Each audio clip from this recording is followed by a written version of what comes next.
You will not believe what happened to me at my wedding day. My own parents gave me a wedding gift, one of those that cost more than most people's cars. I was so emotional. I thought that finally they had accepted my choices, but then I discovered the truth behind that gift. And what I did after? Well, let's say that some people got a reality check they'll never forget. Stay until the end because this story will completely shock you. Before I tell you what my parents did and how everything changed, let me know where you're watching from and hit subscribe to catch the rest of this incredible story. My name is Sarah Mitchell, and at 28 years old, I thought I understood what unconditional love meant.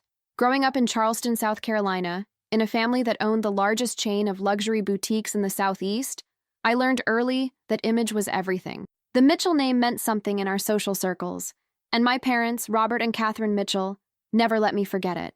When I announced my engagement to Marcus Johnson, a high school teacher and weekend musician, the reaction was immediate and brutal. The disappointment in their voices cut deeper than any argument we had ever had. Their words still echo in my mind today. From my earliest memories, I lived in the shadow of my older sister, Victoria. She was everything my parents wanted in a daughter: poised, ambitious, and naturally drawn to the world of high society and business. While I spent my afternoons reading books and volunteering at the local animal shelter, Victoria was networking at charity galas and preparing for her future role in the family business. The differences in how we were treated became apparent early on. When I brought home straight A's in middle school, my father would nod approvingly before immediately asking Victoria about her latest social achievements.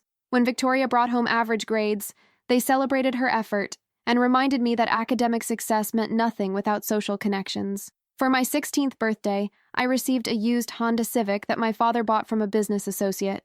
It was practical, reliable, and exactly what a responsible teenager needed. 3 months later, when Victoria turned 18, they surprised her with a brand new BMW convertible wrapped in silver ribbon in our circular driveway. The message was clear.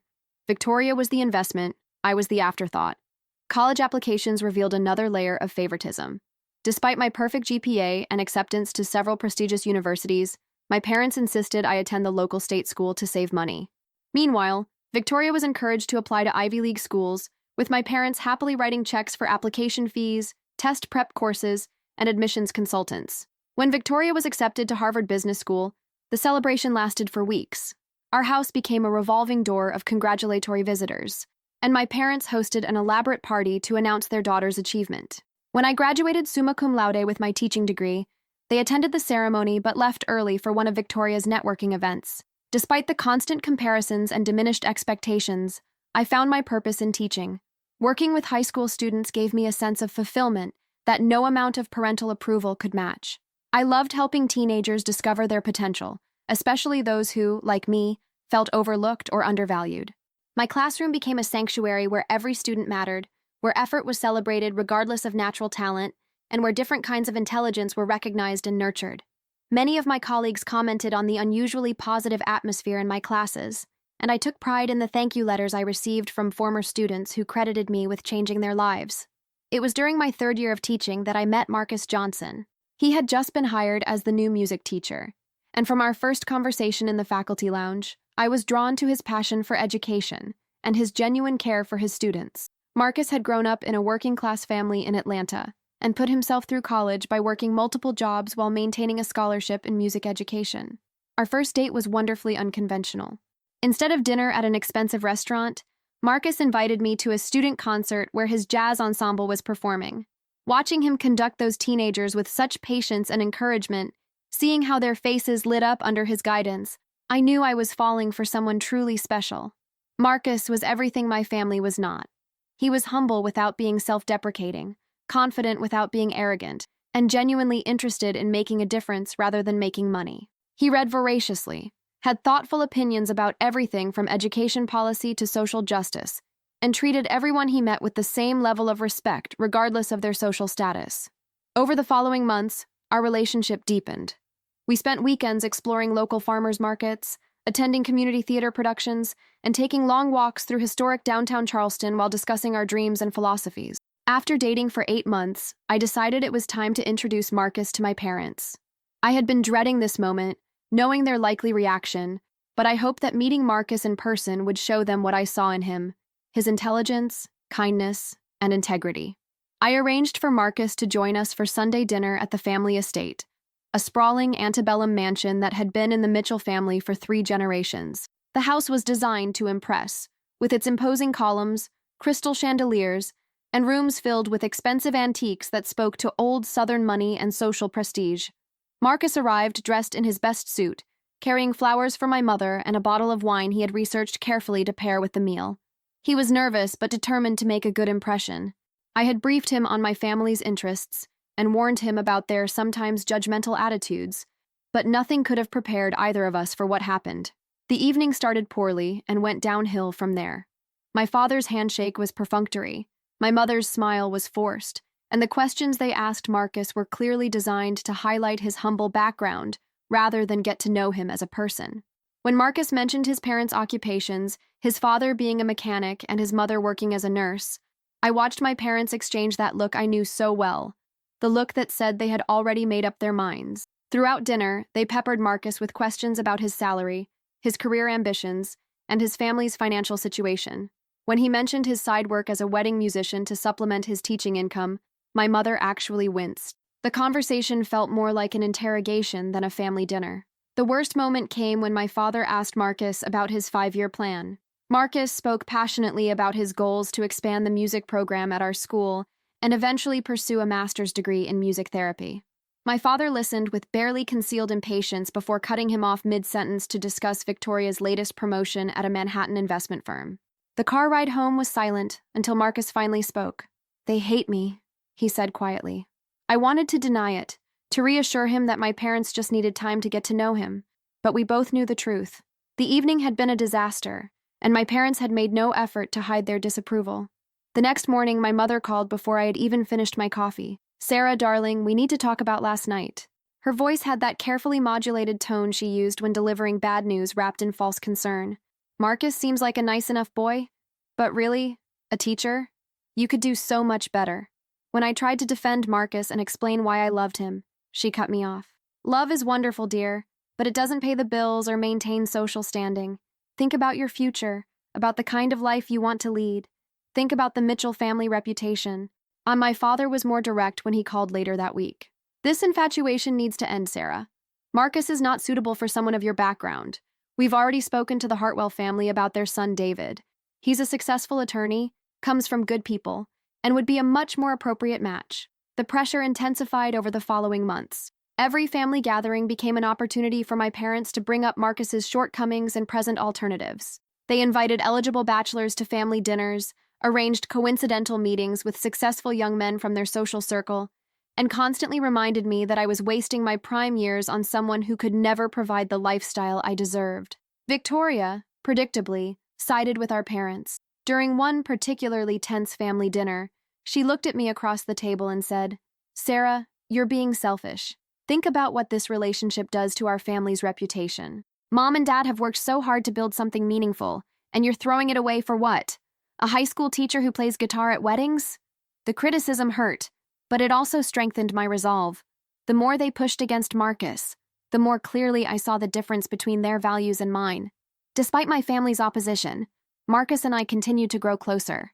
He met my disapproval with grace and dignity, never speaking ill of my parents, despite their obvious disdain for him. His character during this difficult period only confirmed what I already knew. I had found someone worth fighting for.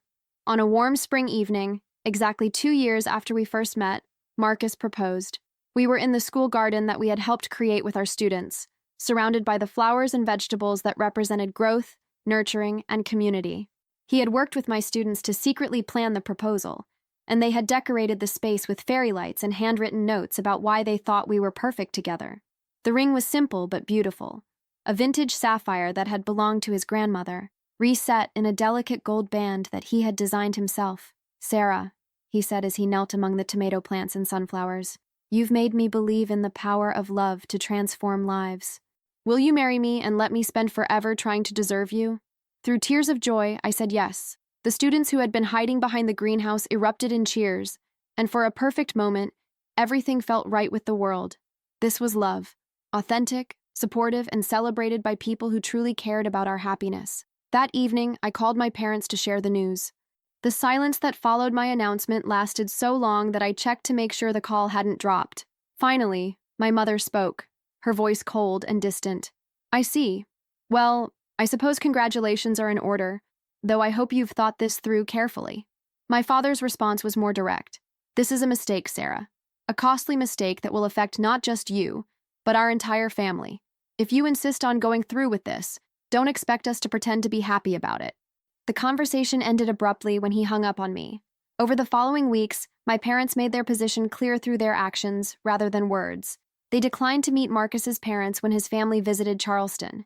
They refused to discuss wedding plans or offer any form of assistance. Most painfully, they began referring to my engagement as a phase that I would eventually outgrow.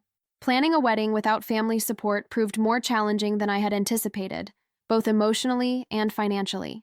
Every decision became a reminder of my parents' absence from this important milestone. When other brides talked about their mothers helping with dress shopping or their fathers walking them down the aisle, I felt the weight of their disapproval all over again. Marcus's family, in contrast, embraced me completely. His parents, James and Ruth Johnson, welcomed me with open arms and treated me like the daughter they never had. Ruth insisted on helping with wedding preparations, and James quietly offered to contribute financially, though I knew it would stretch their modest budget considerably. The difference in family support became stark when it came time to choose a venue. Marcus and I had fallen in love with Magnolia Gardens, a beautiful historic plantation turned event space with gorgeous gardens and a chapel that could accommodate about 150 guests. The rental fee was significant but manageable, with both families contributing. When I approached my parents one last time about supporting our wedding, my mother's response was swift and cutting. Sarah, if you insist on this charade, you'll do it on your own dime. The Mitchell family will not be associated with or financially support this union. Meanwhile, Victoria announced her engagement to Bradley Worthington III, heir to a textile fortune and Harvard Law graduate. The contrast in my parents' reactions was immediate and painful to witness.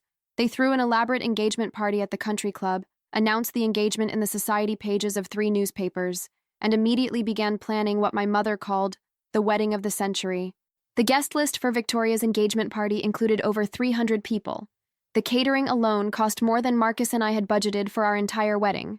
Watching my parents beam with pride as they introduced Bradley to their social circle, seeing the joy and excitement they radiated when discussing wedding plans, made their rejection of my choices even more painful. Despite their lack of support, Marcus and I pressed forward with our plans. We chose September 15th for our wedding date, booked the chapel at Magnolia Gardens, and sent out invitations to 120 friends, colleagues, and family members.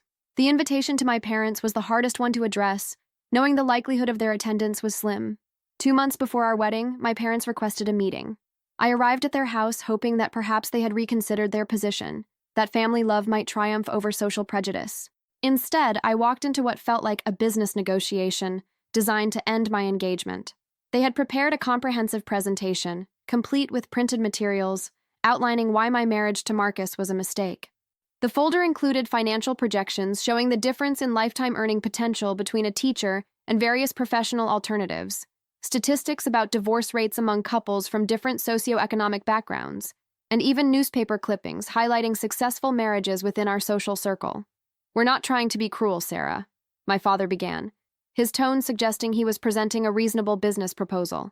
"We're trying to save you from making a decision you'll regret for the rest of your life. Teachers simply don't make enough money to maintain the lifestyle you're accustomed to." My mother chimed in with what she clearly believed was her strongest argument. "What about children, Sarah? Do you want to raise your children in apartments, worrying about money, unable to provide them with the advantages we gave you? Is your selfish desire for romance more important than your future family's well-being?" The presentation continued for over an hour, with my parents systematically attacking every aspect of my relationship with Marcus. They questioned his ambition, his family background, his ability to provide for me, and even his character. By the time they finished, I felt emotionally battered, but also clearer than ever about my choice. "Are you finished?" I asked, when they finally stopped talking. They nodded, clearly expecting me to thank them for their intervention and reconsider my engagement. Instead, I stood up and walked toward the door. "Sarah, where are you going?" my mother called after me. "We haven't heard your response to our concerns." I turned back to face them, and for the first time in my life, I spoke to my parents without seeking their approval or fearing their disappointment. My response is this: I'm marrying Marcus in 2 months, with or without your blessing. If you choose not to attend, that's your decision, but it won't change mine. The morning of September 15th dawned clear and beautiful, with the kind of perfect autumn weather that seemed designed for outdoor celebrations. As I prepared for my wedding day, I tried to focus on the joy of marrying Marcus rather than the sadness of my parents' absence. Ruth Johnson had volunteered to help me get ready, and her presence filled some of the void left by my mother's rejection. She helped me into my dress, a simple but elegant gown that I had chosen myself, and fixed my hair with the pearl pins that had belonged to Marcus's grandmother. "You look absolutely radiant," she said, tears in her eyes. "Marcus is the luckiest man alive." At 2 p.m., an hour before the ceremony, I received a text message that made my heart race with hope. "Running late, but we'll be there. Dad." For a moment, I allowed myself to believe that love had conquered their prejudice, that they had decided to put family before social standing. I waited by the window of the bridal suite, watching cars arrive and guests take their seats in the garden. Marcus's family filled several rows, along with colleagues from school, friends from college, and neighbors who had become like family over the years. But as 3:30 approached and the ceremony was about to begin, there was no sign of my parents or Victoria. At 3:45, my phone buzzed with another message, this one from my mother. "Sarah, your father and I have decided we cannot attend. We hope you'll understand that we simply cannot support this decision. The gift we sent should arrive Monday." The message was signed formally, as if I were a business associate rather than their daughter. Standing in that bridal suite, reading my mother's cold rejection, I felt a complex mixture of heartbreak and liberation. They had made their choice, and now I was free to make mine without any remaining doubt or hope for their approval. My Uncle Tom, my father's younger brother who had always been the rebel of the family, knocked on the door. "Sarah, honey, your dad asked me to check on you. He said you might need someone to walk you down the aisle." Uncle Tom had never married, had traveled the world as a photojournalist, and had always treated me with unconditional love and respect. "Would you do me that honor?" I asked, grateful for his presence and support. "I'd be proud to," he replied, offering me his arm. The ceremony was everything Marcus and I had dreamed it would be. As Uncle Tom walked me down the aisle, I saw Marcus waiting for me with tears in his eyes and the biggest smile I had ever seen. The absence of my parents was noticeable, but it was overshadowed by the presence of so many people who truly cared about our happiness. Marcus's vows brought tears to everyone's eyes. "Sarah," he said, his voice strong and clear, "you taught me that love isn't about impressing others or meeting expectations. It's about finding someone who sees the best in you and makes you want to be worthy of their love. Today, I promise to spend my life trying to deserve the gift of your heart." My own vows reflected the journey we had traveled together. "Marcus, in a world that often values appearances over authenticity, you showed me the beauty of being genuine. You loved me not for my family name or social connections, but for who I am when all the pretense is stripped away. I promise to love you with that same authenticity for all the days of my life." The reception was held in the garden pavilion, decorated with wildflowers and string lights that created a magical atmosphere as the sun set. Marcus's jazz ensemble provided the music, and the dancing continued well into the evening. My students had surprised us by creating a slideshow of photos from our classrooms, showing the impact we had made together as educators. During the reception, I found myself genuinely grateful for my parents' absence. Without their disapproving presence, the celebration felt authentic and joyful. Every toast was heartfelt, every laugh was genuine, and every moment was filled with the kind of love that can't be bought or manufactured for social appearances. As Marcus and I shared our first dance to At Last by Etta James, I looked around at the faces surrounding us and realized something profound. I was surrounded by my real family, the people who loved me unconditionally and celebrated my choices rather than judging them. The evening ended with Marcus and me alone in the garden, swaying to music only we could hear, completely content with the life we were building together. On Monday morning, as promised, a delivery truck arrived at our small apartment with a package from my parents. The box was enormous and professionally wrapped, with a card that simply read, "For Sarah and Marcus, with hopes for your future happiness. Love, Mother, and Father." Marcus and I looked at each other in confusion. The formal tone of the card seemed inconsistent with their previous rejection, and the size of the package suggested something significant. Together, we carefully unwrapped what turned out to be an incredibly expensive crystal vase set, the kind of wedding gift that typically accompanied a substantial check and genuine celebration. Inside the box was another envelope with a check for $50,000 and a note. "Every bride deserves a proper start to her married life. Use this for your future home." The amount was staggering, more money than Marcus and I made combined in a year of teaching. For a moment, I felt a surge of hope that perhaps my parents had experienced a change of heart, but something felt wrong. The gift was extravagant but impersonal, expensive but cold. It felt more like a business transaction than a gesture of love or acceptance. Marcus, ever the voice of reason, suggested we call to thank them and perhaps start rebuilding our relationship. When I called my mother, her response confirmed my instincts. "I hope the gift was satisfactory," she said in the same tone she might use with a store clerk. "Your father and I felt it was appropriate to acknowledge your marriage, even if we couldn't celebrate it." The conversation was brief and formal, lacking any warmth or genuine emotion. When I hung up, Marcus could see the disappointment on my face. "What did she say?" he asked gently. "It's not a peace offering," I realized aloud. "It's guilt money. They're trying to buy their way out of feeling bad about missing their daughter's wedding." The gift, rather than bringing us closer, actually highlighted the emotional distance between us more starkly than their absence had. That evening, I made a decision that would change everything. I was going to return the gift, but not quietly or privately. If my parents wanted to make grand gestures, they were about to learn that I could make grand gestures too. What my parents didn't know was that their grand gesture had been witnessed and documented by several people. Mrs. Henderson, our elderly neighbor who spent most of her day watching the comings and goings in our apartment complex, had photographed the delivery truck and the impressive package being carried to our door. More importantly, my colleague Jenny Martinez had stopped by that morning to drop off some papers and had witnessed Marcus and me opening the gift. Jenny was also a freelance journalist who wrote human interest stories for the local newspaper, and she had been following my story with great interest. "Sarah," Jenny said as we examined the expensive gift, "this is exactly the kind of story people need to hear. A family that cares more about social status than their daughter's happiness, then tries to buy their way back into her good graces after missing her wedding." At first, I resisted the idea of making our family drama public. Despite everything, these were still my parents, and I didn't want to embarrass them or damage their reputation in the community. But as I thought about other young people who might be facing similar pressure to choose social status over authentic love, I realized this story could help others. Jenny convinced me to write a first-person account of my experience, focusing not on attacking my parents, but on the importance of making choices based on personal values, rather than social expectations. The article would include the story of their expensive but emotionally hollow wedding gift, as an example of how money cannot replace genuine support and acceptance. We worked together to craft a piece that was honest but not vindictive, disappointed but not bitter.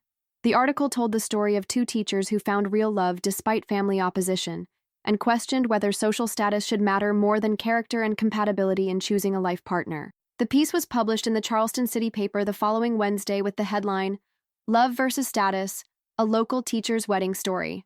It included a photo of Marcus and me at our wedding, surrounded by the people who truly celebrated our union, with a notable absence where parents typically stand. The response to the article was immediate and overwhelming.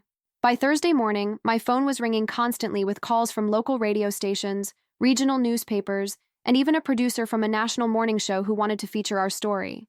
But more importantly, the article resonated deeply with readers who shared similar experiences of family rejection due to career choices, economic differences, or social pressures. The newspaper received dozens of letters and emails from people who had faced similar situations, creating a community conversation about the difference between genuine love and social expectations. By Friday afternoon, my parents had read the article. The phone call I received from my mother was unlike any conversation we had ever had. For the first time in my life, I heard genuine emotion and vulnerability in her voice rather than calculated control. "Sarah," she said, and I could hear tears behind her words.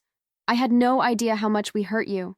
Reading your article, seeing our behavior described so clearly, I realize we've been terrible parents to you."